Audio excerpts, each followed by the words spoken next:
Hi, everybody. It's Henry the Weeder Man. I'm working on a Rhino Multi Pro fence post driver. And it came in with a busted motor issue and hadn't had any maintenance on it at all. So I took it apart. This is the apart. And trust me, it don't look organized, but I'm organized, okay? So what am I doing? I'm going to tell you. The camshaft. I got curious. I said, well, I want to see how this camshaft is made because I've never taken one of these apart. I've never worked on it before. So I undid the clip. This fell out of the body. It's got a bearing on it. I just took it off. So I flipped the bearing over. Now, I haven't pried on this. I haven't worked on it. So I was like, well, let's take it apart. So I take it apart. And I flip the bearing over. And I see apparent damage to it where they might have put it on and hit it. This is from the manufacturer now. I didn't do it. I'm just showing you. So be aware, not everybody installs things correctly. But the bearing feels good. It don't feel worn. It's not sloppy. It's got a nice thing to it. So I took it out. So I look a little further. Next thing is I see the keyway. Keyway's all oblonged out. So this crankshaft's bad. And then the key itself is shot. Right? So I said, self? I can't find a key online. I got to call a dealer. I'm trying to get information on dealers. It's hard to find information on this. Maybe I just suck at Googling stuff. So anyways, I've got a new cam coming. $100. So just be aware with shipping, this is $100. So I got a new one coming. Meanwhile, I need a key just so I can do some testing. I don't even care if I got to take it back apart. So what I did is I made myself a key. I took another key, and this is a key off a zero-turn PTO shaft, so I know the keys are robust, so I like it. So I made myself one, and it fits nice and snug. And so now what I'm going to do is I'm going to cut the key. You can see where I trimmed it all the way around. Get it up in there on camera there. I trimmed it all the way on two sides only, right? And I got it to fit. When I put it on, I had to clean the shaft up too, so the gear. Now let's talk about that. If I was a mechanic, I'm a mechanic. I meant if I was an engineer, I'd have fixed this because to me, this is an engineering issue. Here's what I'm talking about. All right, you got the bearing goes down here. Then you got a clip ring here. Then you got a clip ring here. Not sure why. Then you got the key. Then you got the gear that goes on, right? So the gear sits right about, you can see the sweet spot, right above that one bottom key. Problem is there's no friction. So what you're relying on is the key only with all that power and this thing slamming and spinning, right? So you got to pause, bam, pause, bam. So you're causing this to go back and forth, back and forth. And that's what caused that. Now, they could have done it unloaded, which would really cause the damage of this. So my thing to you as a mechanic, if you're working on this, you've got to pull this apart and look and make sure the keyway is okay. Because that seems to be softer. That is also cut and damaged, so it's useless.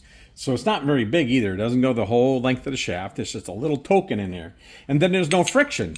So I would build me a friction hub and cone assembly. I make a cone on the male side, and I make the hub on the female side. And I taper it. So when you put it on, you have friction.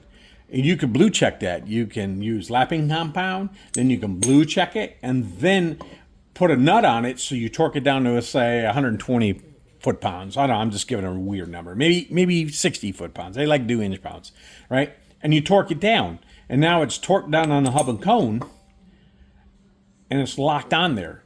You can do, I've seen a hub and cone in a keyway. So I would do a hub and cone tapered, lock it down, and I would put a keyway in there. That's how I would fix this. That's how I would do it. So what I'm doing, I'm sitting here while I'm recording with you, I made a keyway. I made a new key. So I can't find one online, so I'm kind of stuck with this. So I got it already where it goes in. So if I pull this back out here,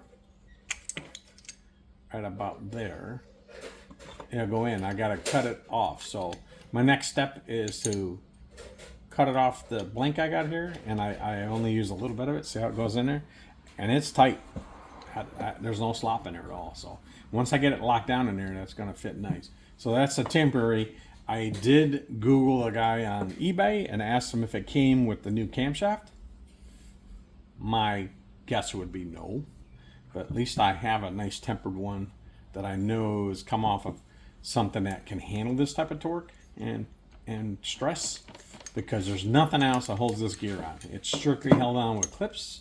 Right there, you got a clip down here on the bottom to float it, and one here at the top. And then other than that, it's the key that holds it on there. That's a lot of torque just for the key. Now the gear's fine. This is solid as heck. There's no damage to it. But the camshaft took a beating big time. I don't have a design to do that.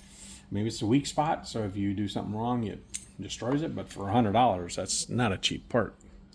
All right, so that's kind of my fix and what I'm making. Again, this is a Rhino Multi Pro fence post driver, and I'm waiting for this part to come in the mail, and I'll reuse the bearing.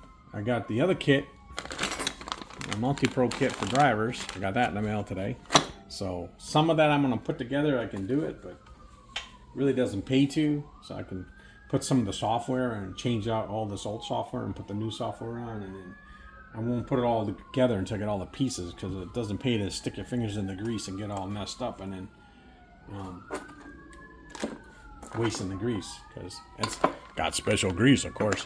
And the drive end, I'm going to use a red tacky grease. It's a high performance bearing grease, and that's what I'm going to use in this area, because it's not much of a cavity. It took out about 2 ounces, so I'll throw that in there, and that will, I think, really subdue in there and look good.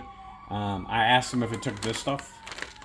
It looked like it did, but there's not enough in this container to fill the drive end and fill the actual receiving end.